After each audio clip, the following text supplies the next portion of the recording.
Hinamak na manugang. Kabanata 239. Si Jane Lewes ay karaniwang hindi gagawa ng ganoong kat-Amos na boses. Naging sanhi ito ng pagtalsik ng dugo ni Alex Dixon, at halos maging isang gutom na lobo at sinunggaban siya. Kailangan niyang pakalmayan ang kanyang isip at hilahin ang kanyang asawa mula sa kanya ng buong lakas. Nakahinga na siya sa wakas. Masyadong dominante ang figure ng kanyang asawa. Ang parte lang na nakadiin sa mukha niya kanina ay sapat na para masuffocate siya hanggang mamatay. Kinailan na lang ni Alex Dixon si Jane Lewes nang hindi niya inaasahan ang isa pang alon ng mabangong hangin na dadaloy. Nagising din si Chin Yue. Tinitigan niya ang malabo niyang mga mata at diretsyong sinuntok ang katawan nito. Hinubad din niya ang kanyang OL uniform jacket at nakasuot lamang ng masikip na puting sando, walang pag-aalinlangan ang kanyang figure. Wala ng oras si Alex Dixon para makarecover at sa hindi inaasahang pagkakataon ay idiniin siya ni Chin Yue sa kama. Tulad ng isang gutom na lobo na nakakakita ng karne, umakyat siya sa katawan nito. F-sick. Natarante si Alex Dixon. Saktong pagmumura niya ay nakita niyang muli siyang sinunggaban ni Jane Lewes. Nagningning ang mata ng dalawang dalaga. Gumapang ang mga ito sa kanyang katawan at paulit-ulit siyang pinunit. Miss, gumising ka. Huwag mong hilain ang damit ko. Yue, bitawan mo muna. Huwag mong hilahin ang sinturon ko. Babalaan kita sa huling pagkakataon. Si Alex Dixon ay nasa isang malungkot na estado habang siya ay idiniin sa aming dalawang babae. Nagkunwari man siyang nananakot sa kanila, nawala na sa isip ang dalawang babae at hindi nakikinig. Wala siyang choice kundi hawakan ng mahigpit ang kanyang pantalon para maiwasang maaga ng dalawang babaeng parang gutom na lobo. Hindi niya akalain na darating ang araw na ito. Lalaki siya, pero ginagago siya ng dalawang babae. Ang Peach Blossom Rune na ito ay talagang napakalakas. Hindi nakakagulat na ito ay isang mababang bawal ng Wind and Water Realm. Kung ang dalawang babae ay ililipat ng may espiritong enerhiya, ang kanilang pangangatawan ay hindi magiging maganda. Maaaring hindi nila ito makakayanan at magdulot ng pinsala sa kanilang katawan. Sa pagharap sa dalawang batang babae na kasing bangis ng mga lobo at tigre, si Alex Dixon ay nasa dulo ng kanyang talino. Nagpupumiglas na lamang siya at humanap ng dalawang lubad para itali ang mga kamay at paa ng dalawang babae. Kung mayroon lamang ang kanyang asawa, magagawa niya ang isang bagay na makatwiran. Ngunit dahil kay So Ching-cheng, labis na kinasusuklaman siya ni Chin Yue kaya nangangati ang kanyang mga ngipin. Kadalasan, tinatrato niya siya na parang tubig at apoy. Kung hinawakan niya ito, marahil pagkatapos magising ang babaeng ito, hahabulin siya ng kutsilyo. Ang dalawang babae ay tinalian ng lubad ng abaka at patuloy na paikot-ikot sa kama. Puno ng pawis ang kanilang mga katawan at lalo silang kaakit-akit. Hindi niya ma-enjoy ang kagandahang nasa harapan niya. Walang magawang umiling si Alex Dixon at nagpatuloy sa paghahanap sa kanyang memorya para makita kung may iba pang paraan. Sa sandaling ito, bigla niyang narinig ang tunog ng pagbukas ng pinto. Nagulat si Alex Dixon at agad na tumayo. Sino ang dumating? Ngayon ay Sabado, at ang biyenan ay na-hospital. Karaniwang naglalaro si Helena sa mesa ng mahjong hanggang hating gabi. Nang maayos na ang kanyang mga kamay, kailangan niyang maglaro buong gabi. Kakauwi lang niya kinabukasan. Habang kinakabahan si Alex Dixon ay biglang may kumatok sa pinto na sinabayan pa ng pagbulyaw ni Helena. Alex Dixon, bumalik ka na ba? Ikaw, ang nagwalas ng lahat ng sekreto mo at nananatili sa bahay buong maghapon, dahilan para mawalan ako ng 500 yuan ngayon. Galit na galit ako. Bilisan mo at kunin mo ako, tubig panghugas ng paa. Nakagat lang ng bala si Alex Dixon at sinabing, Nay, nakatulog ako. Matulog ka na bago mag-alas 8. Tamad ka yata talaga at may problema. Baboy ka ba? Nawalan ng pera si Helena sa paglalaro ng baraha at agad na nagmura para ilabas ang kanyang galit. Hindi kumibo si Alex Dixon at hinayaan siyang pakasalan siya ni Helena. Anyway, sanay na siyang magalit. 10 minutong sambat ni Helena sa isang hininga at hindi pa rin nailalabas ang galit. Kumatok siya sa pinto at sinabing, bumalik na rin si Jane. Bakit wala siyang sinabi? Jane, lumabas ka at may sasabihin ako sa'yo. Alex Dixon's heart skipped a beat and he quickly smiled apologetically. Ma'am, pagod na pagod si Jane ngayon. Nakatulog na siya. May kakausapin ako sa kanya. Masungit na sabi ni Helena.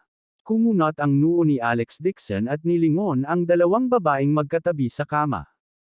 Ang shirt ni Chin Yue ay nakabukas na ng dalawang butones at ang kanyang mukha ay pula. Hinihimas-himas niya ang mahaba at balingkinita niyang binti habang nakapikit. Kung nakita ito ng kanyang biyenan ay may ibang babae sa silid. At ito ay isang babaeng may likas na lobo. Matatapos na sana.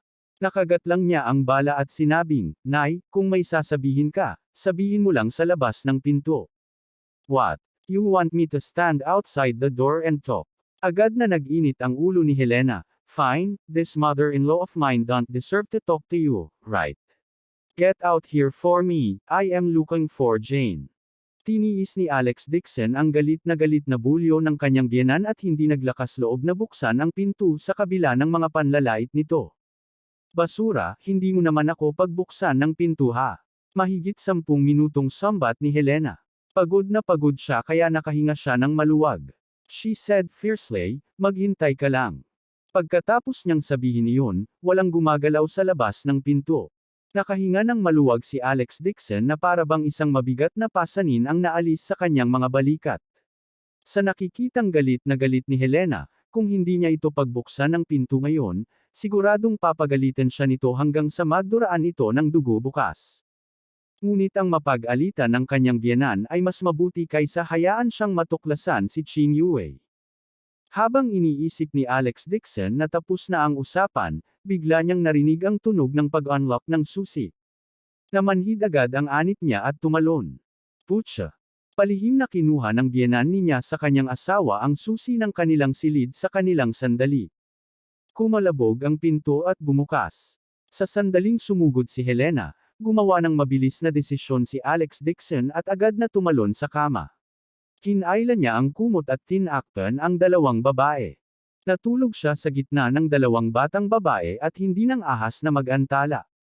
Nagmamadali niyang inilipat ang spirit chi sa dalawang babae. Agad namang tumahimik ang dalawang babae. Basura, how dare you not open the door for me? I'm giving you face, right? Iniwas ni Helena ang walas at agresibong sumugod. Nang makita niya si Alex Dixon na nakahiga sa kama, lalo na siyang nagalit. Itinaas niya ang kanyang walas at inihagis sa mukha ni Alex Dixon. Mabilis na nag-react si Alex Dixon. Hinawakan niya ang walas at sinabing, Nay, sobrang nainom ni Jane ngayon. Nakatulog na siya. Huwag mo na siyang gisingin. Sabihin mo sa akin kung mayroon ka.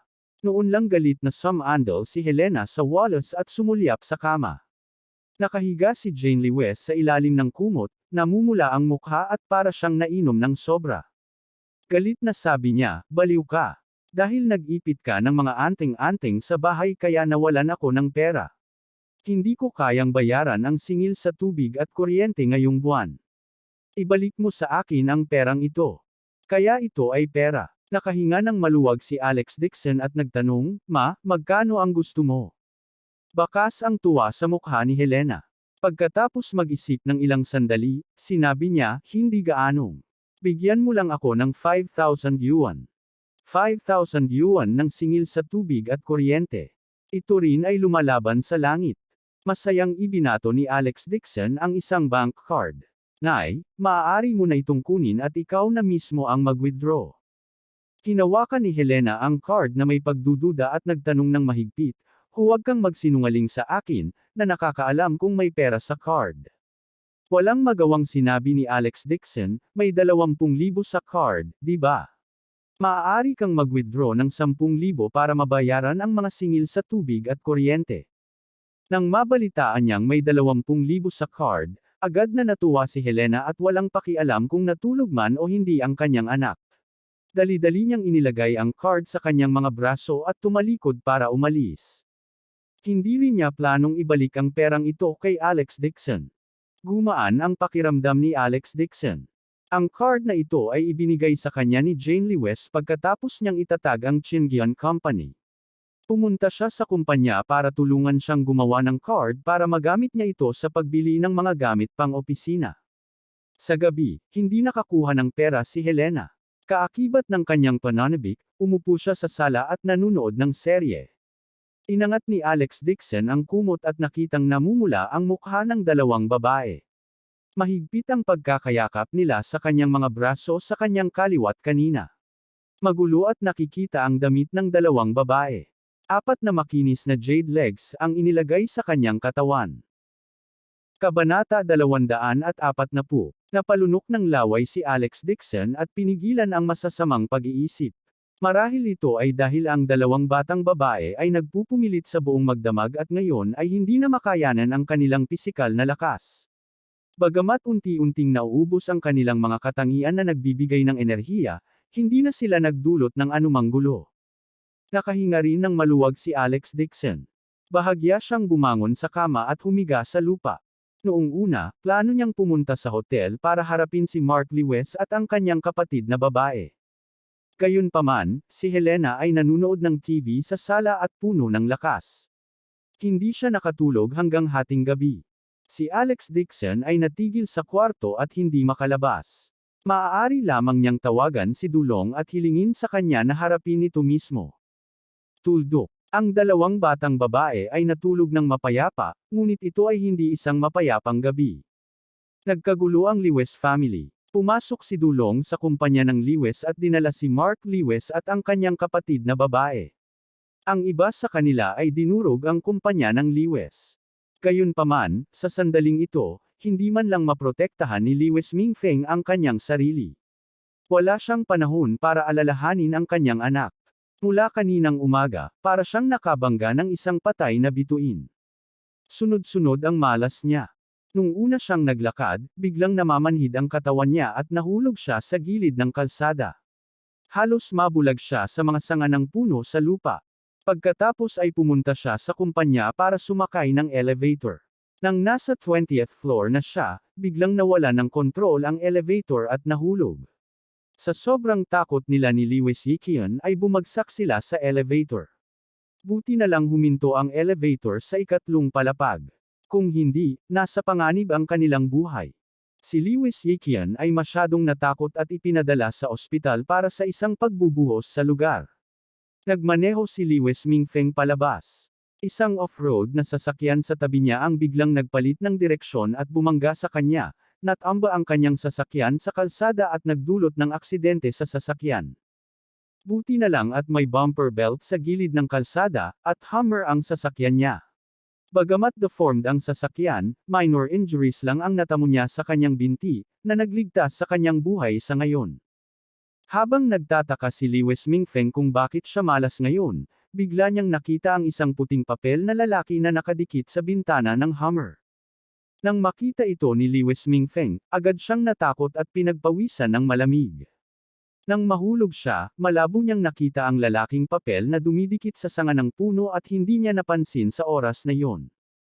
Nang bumaba ang elevator, nakita niyang muli ang taong papel sa labas ng bintana. Medyo nataranta lang siya at hindi masyadong nag-iisip. Ngunit ngayon, ang taong papel na ito ay talagang lumitaw sa kanyang bintana ng kotse, tulad ng isang kalagim-lagim na multo.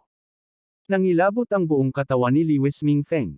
Ang kanyang mukha ay kasing puti ng isang papel. Wala siyang pakialam sa pagbenda ng kanyang sugat at mabilis na tinawag si Master Chingian. Palaging nasa linya ang telepono, kaya hindi siya makalusot. Isang ambulansya ang sumugod at dinala siya sa ospital. Gumuhit siya ng malaking hiwa sa kanyang guya, at inihanda ng doktor na tahiin ito para sa kanya.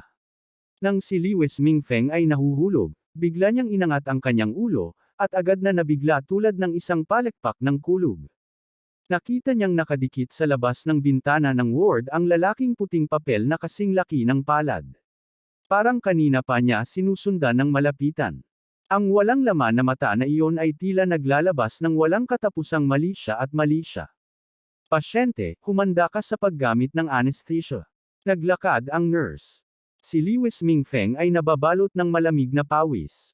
Parang tambol ang pintig ng kanyang puso, at halos nakalimutan na niyang huminga. Paano siya maglakas loob na tretuhin siya? Mabilis siyang bumangon at tumakbo papunta sa Lewes family. Kinailangan niyang hanapin si Grandmaster Qingyon, kung hindi, maaaring mawala ang kanyang buhay sa loob ng ilang minuto. Sa paglabas, muntik na namang mabundol ng kotse si Lewes Mingfeng. Sa sobrang takot niya ay namamanhid ang anit niya. Sa sandaling ito, tumawag ang sekretarya. Sinabi niya na si Dulong ay pumasok sa Lewes Company at kinuha ang kanyang mga anak. Walang pakialam si Lewes Mingfeng tungkol dito pansamantala. Hindi man lang niya maprotektahan ang sarili, kaya kailangan muna niyang iligtas ang sarili niyang buhay. Tuldok. Sa hotel, sa wakas ay natagpuan ni Lewes Mingfeng si Master Qingyan at nagmamadaling sinabi sa kanya ang nangyari. Habang papunta dito, tinawagan din niya si Lewes Yiqian. Malungkot ang mukha ni Qingyan at natahimik siya ng ilang segundo. Paper. Mukhang may kakayahan talaga ang batang ito. Talagang hindi niya inaasahan na ang pamamaraan na ginamit niya kay Albert Lewes para maiwasan ang pagkatalo ay talagang sinira ni Alex Dixon, at nagsimula pa itong lumunin siya. Ito ang ipinagagawa sa kanya ni Lewes Mingfeng, kaya natural, ang backlash ay babagsak sa katawan ni Lewes Mingfeng. Dakilang Guru Qingyun, nakikiusap ako na iligtas mo ang aking buhay. Sa sobrang takot ni Lewes Mingfeng ay nawalan siya ng malay at lumuhad sa harap niya, nagmamakaawa. Nagulat si Qingyan sa kanyang puso. Hindi niya inasahan na may totoong kakayahan si Alex Dixon. Agad siyang sumangot ng malamig at sinabing, huwag kang mag-alala. Ang ganitong klase ng hindi gaanong kagalingan, maaari lang akong mag-set up ng isang pormasayon para masira ito. Ibigay mo sa akin ang petsa ng kapanganakan ni Alex Dixon. Si Lewes Mingfeng ay nagmamadaling nakahinga ng maluwag. Pinagsalikop niya ang kanyang mga kamay at nagpahayag ng pasasalamat. Salamat sa iyo, Master.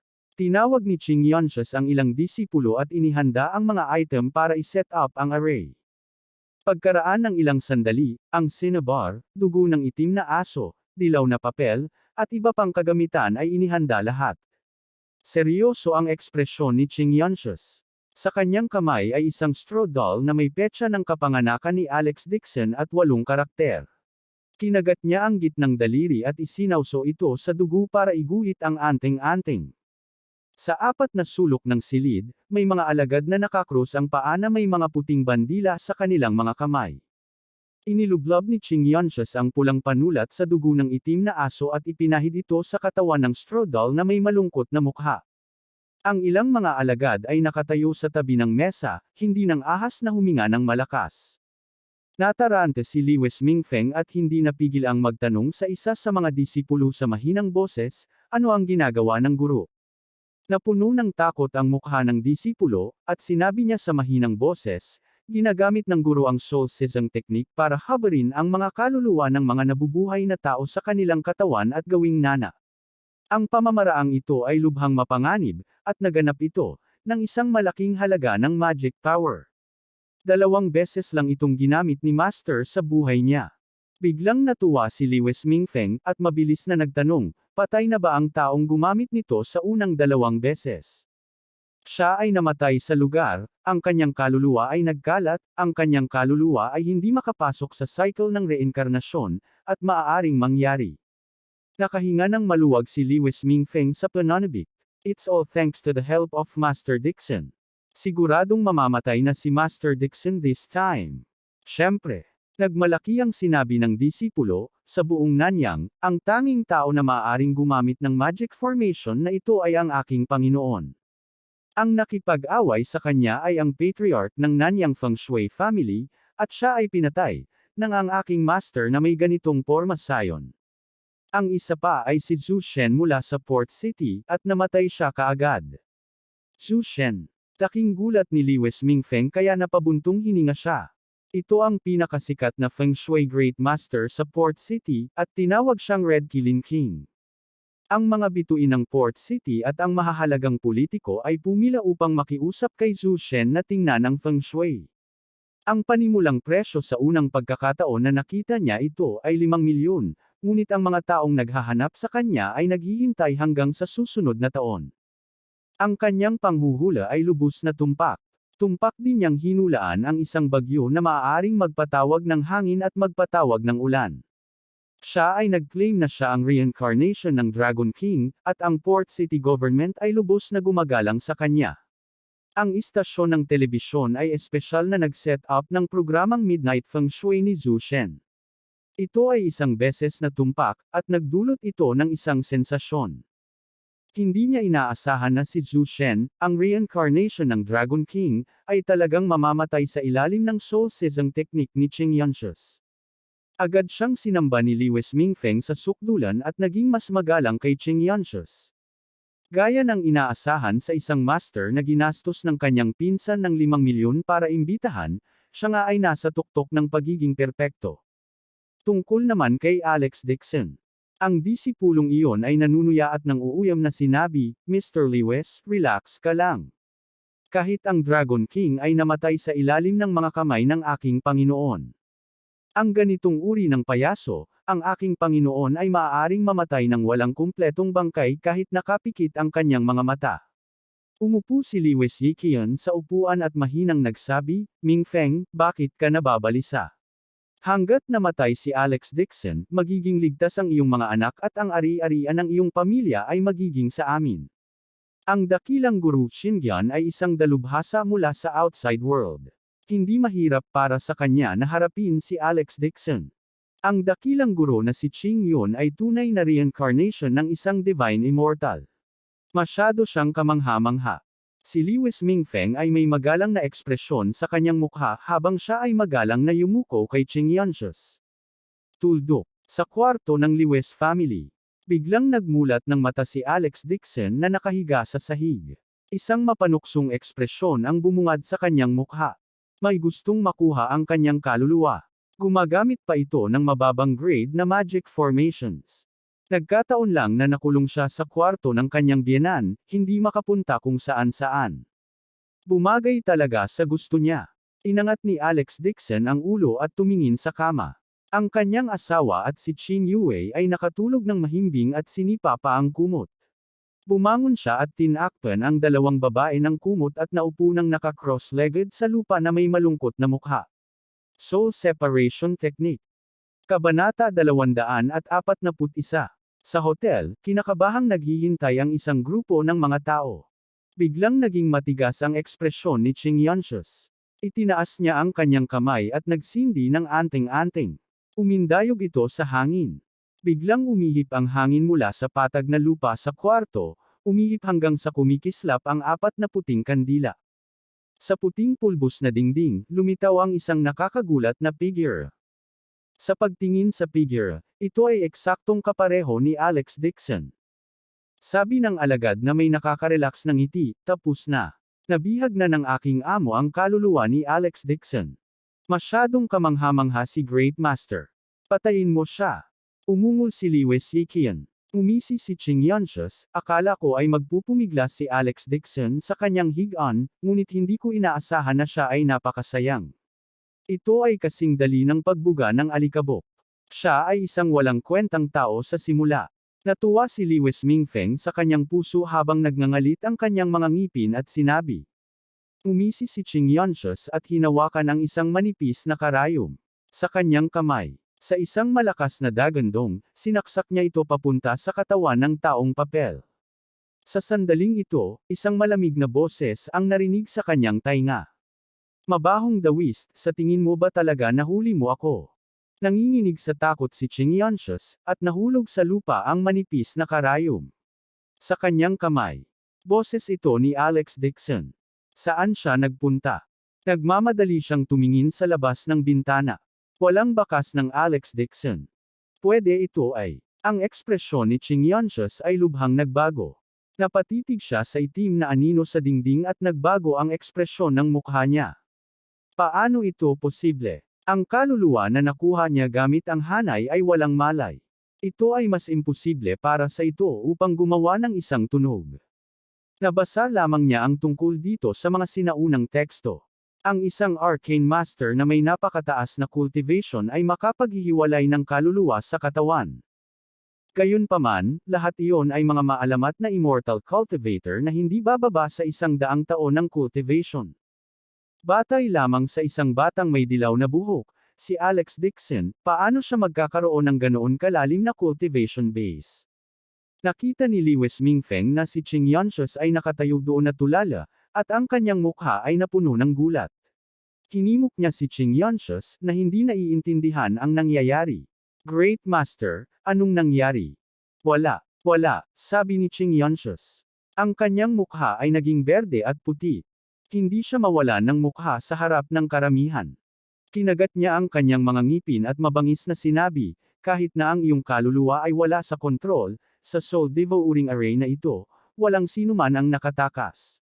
Pagkatapos sabihin iyon, kinuha ni Qing Yanshus ang isang pilak na karayom. At itinusok ito sa baywang ng manika ng damo. Ang pilak na karayom ay tumusok sa manika ng damo.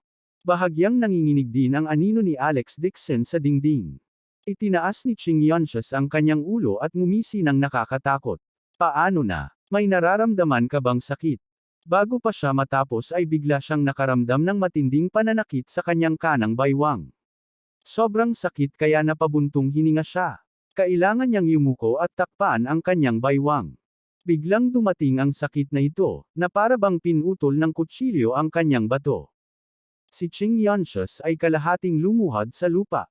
Ang kanyang mukha ay mapatla, at siya ay labis na nabigla sa kanyang puso. Ang bahaging kung saan siya ay sumasakit ay eksakto kung saan ang taong damo ay nasa saksak. Ang dapat masakit ay si Alex Dixon, paano kaya siya? Natigilan din ang mga nakapaligid na alagad. Nakikita ni Lewis Yikian na may mali. Nababalisa siyang tumayo at nagtanong, Guro, ano po ang problema? Wala. Kinagat ni Qing Yanshus ang kanyang mga ngipin at tiniis ito. Hindi siya mawala ng mukha sa harap ng mga taong ito. Ito ang soul seizing technique na ipinagmamalaki niya. Wala talagang pagkakamali. Aksidente dapat. Tiniis ni Qing Yanshus ang sakit at tumayo. Kinuha niya ang isa pang pilak na karayom. Inipon ang lahat ng mga katangian na enerhiya sa kanyang katawan. Sa isang mabangis na tingin sa kanyang mga mata, itinutok niya ang baga ng taong damuhan at sinaksak ito. Isang karayom. Ang natusok.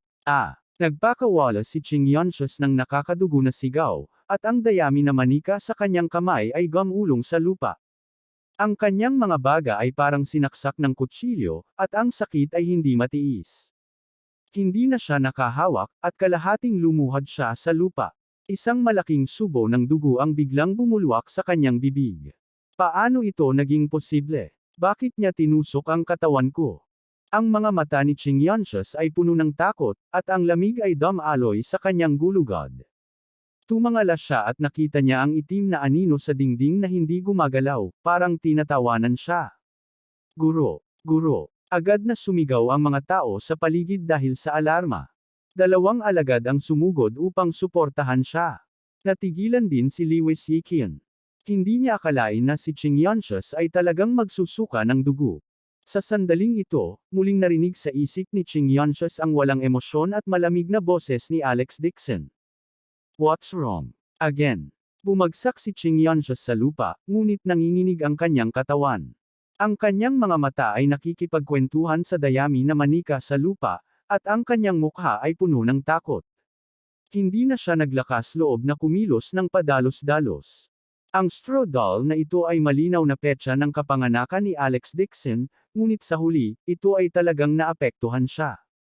Itinaas niya ang kanyang ulo, humihingal habang nakatitig sa itim na anino sa dingding, puno ng takot ang kanyang mga mata. Hindi kaya alam talaga ni Alex Dixon ang soul separating technique. Kung ganoon, ilang beses na mas mataas ang ranggo ng kalaban kaysa sa kanya. Kung gusto niyang kurutin siya hanggang mamatay, hindi ito naiiba sa pagkurot ng langgam hanggang mamatay. Pero, paano ito naging posible? Mula sa kapanganakan hanggang ngayon, hindi pa siya nakakita ng isang taong may ganoong kataas na cultivation base. Kahit na mayroon, tiyak na hindi ito si Alex Dixon. Naging berde ang mukha ni Qing Yanshus, at nakaramdam siya ng sakit at takot. Nakahiga siya sa lupa na parang patay na aso, nanginginig ang buong katawan. Nakabawi rin si Lewis Mingfeng sa kanyang pagkabigla. Ang paggalang na mayroon siya para kay Qing Yanshus sa kanyang puso ay halos wala na. He muttered unhappily, Pinsan, I think you spent 50 million to hire a fraud, right? Nang makita ang nakakahiyang hitsura ni Ching Yanshus, napasimangot din si Lewis Yikian. Damn it! Akala niya ay napakalakas ng 50 milyong master na ito, ngunit hindi niya akalain na isa lang itong basura.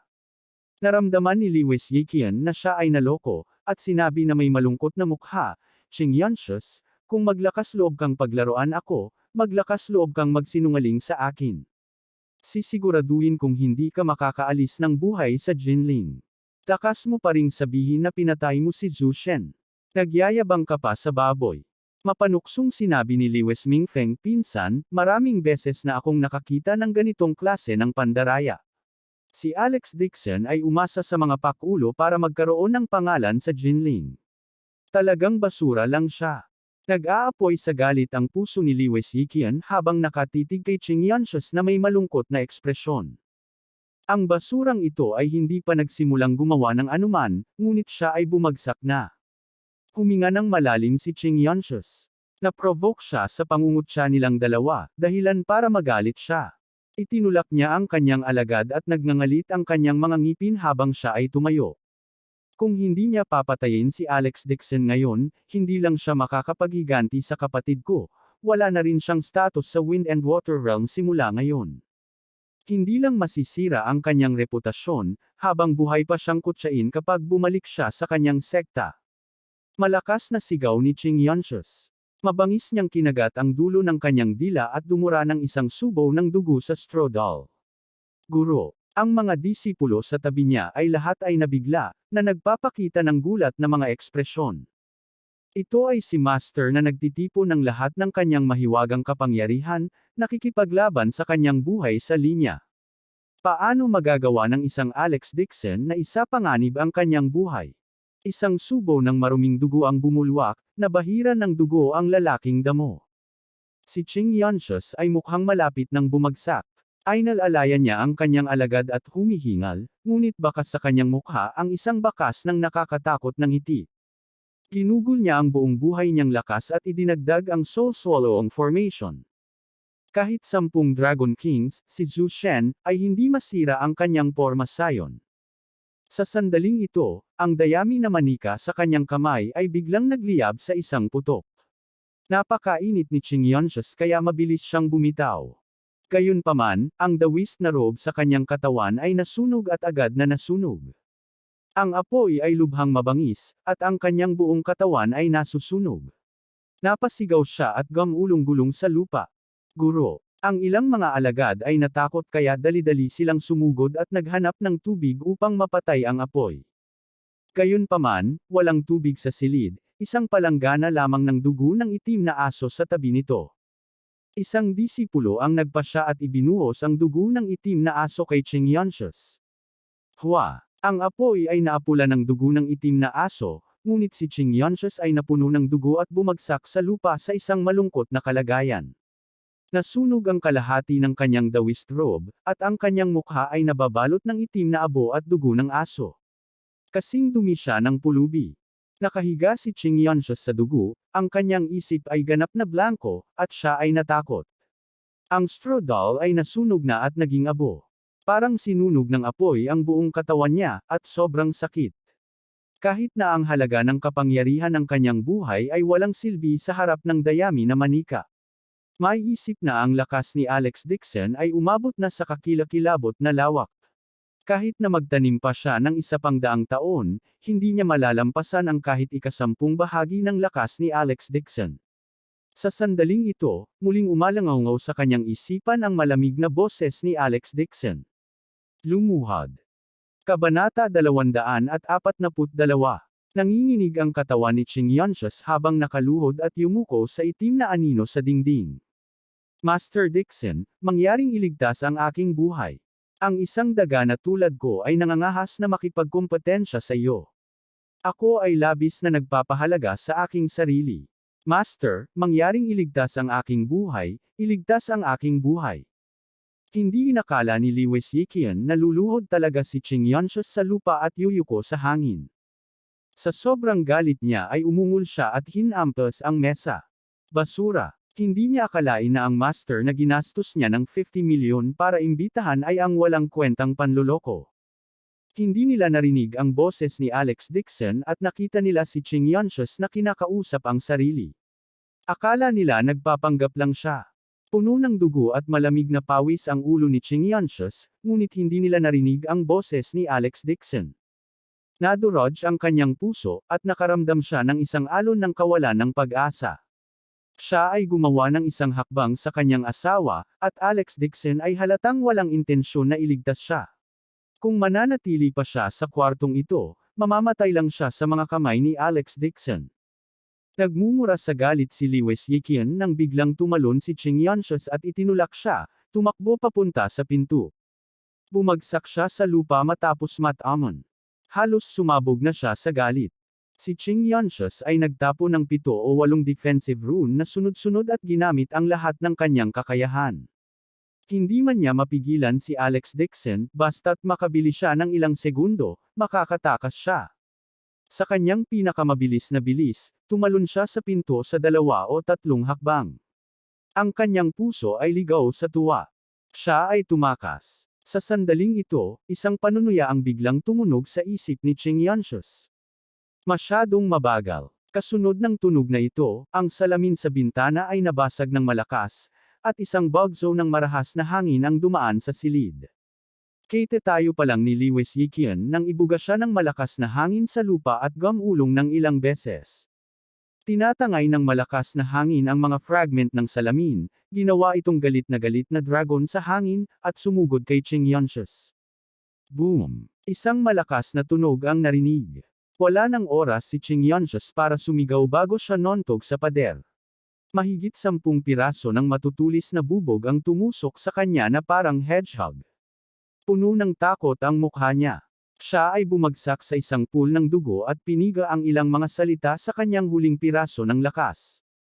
Patayin mo ako. Ako, ang Heavenly Ghost Sect ay hindi ka pababayaan. Isang malutong na tunog ang narinig. Ang malakas na hangin na humampas sa buong bahay ay nawala sa isang iglap. Ang mga bagay na natangay sa hangin ay nahulog sa lupa na may crash. Tahimik at tahimik ang bahay. Kung hindi dahil sa mga sirang gamit sa buong sahig. At si Ching Yunshes, na nakaupo sa may pintuan at humihinga, halos hindi makapaniwala ang lahat sa nangyari. Ang mga alagad ay natulala at hindi makapagsalita. Ang kanilang Panginoon, na kanilang ipinagmamalaki, ay wala man lang lakas na lumaban at namatay sa harap nila. At hindi alam ng pumatay kung sino iyon. Napaupo si Lewis Yikian na paralisado sa lupa, nanginginig ang kanyang mga binti, at ang kanyang mga binti ay napakahina na hindi na siya makatayo. Nakakakilabot. Parang bangungot ngayon lang. Talaga bang nangyari ito sa totoong buhay? Halos hindi pa rin makatayo si Lewis Mingfeng. Nakahawak siya sa dingding gamit ang kanyang mga kamay, ngunit nanginginig ang kanyang mga binti na parang nanginginig. Ang kanyang suit at pantalon ay tumutulo ng mabahong tubig. Sa sobrang takot niya ay naiihi niya ang kanyang pantalon. Ilang minutong tumahimik ang kwarto. Napakatahimik na kahit isang karayom ay maririnig. Walang nang ahas na kumilos ng padalos-dalos, natatakot na mawalan sila ng buhay sa ilang minuto. Pero mahigit 10 minuto silang naghintay, pero walang nangyari. Flop. Si Lewis Mingfeng ang unang bumagsak sa lupa. Nanginginig ang buong katawan niya, at nanginginig na sinabi, "Pinsan. Pinsan, ngayon lang. Ano ba yan?" Dahil sa sobrang takot, hindi man lang niya masabi ang isang sagot. Napabuntong hininga si Lewis Yikian at nanambalik ang kanyang malay. Bakas pa rin sa mukha niya ang takot. Umiling siya. Si Ching Yunshes ay namatay sa kakaibang paraan, ngunit hindi nila alam kung sino ang pumatay sa kanya at kung paano niya ito ginawa. Bumalik din sa katinoan ang mga alagad. Sa sobrang takot ay hindi na nila binawi ang kanilang mga gamit. Habang nagsisisigaw sila ay nagsisiksikan sila palabas ng pinto. Bilisan mo at tumakas. Si Ching Yunshes ay isa rin sa pinakamagandang bansa, ang Wind Navy. Hindi niya nakita ang mukha ng kabilang partido at namatay ng malungkot sa bahay. Maging ang kanyang amo ay ganito. Ang kabilang partido na gustong kitilin ang kanilang buhay ay kasing hirap ng pagbuga ng alikabok. Nagulat ang ekspresyon ni Lewis Mingfeng. Inangat niya ang ulo niya at nakita niyang nawala na ang itim na anino sa dingding.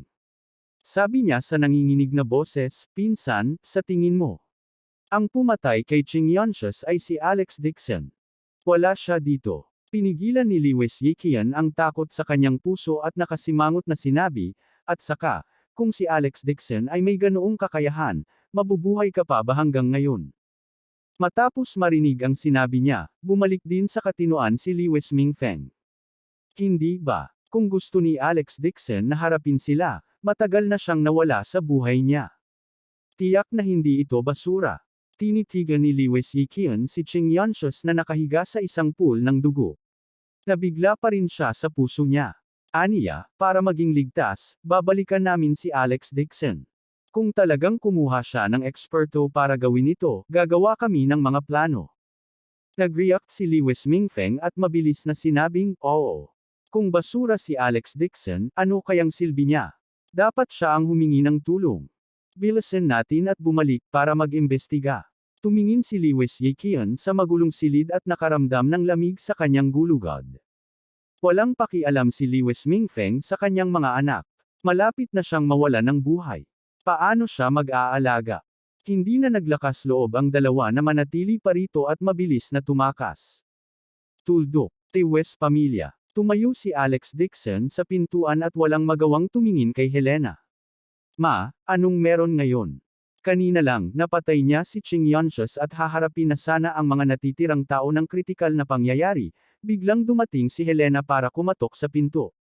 Ginamit ni Alex Dixon ang soul separating technique para magsimula sa pagkonsumo ng malaking halaga ng spirit energy, kaya kinailangan niyang ituon ang lahat ng kanyang atensyon dito.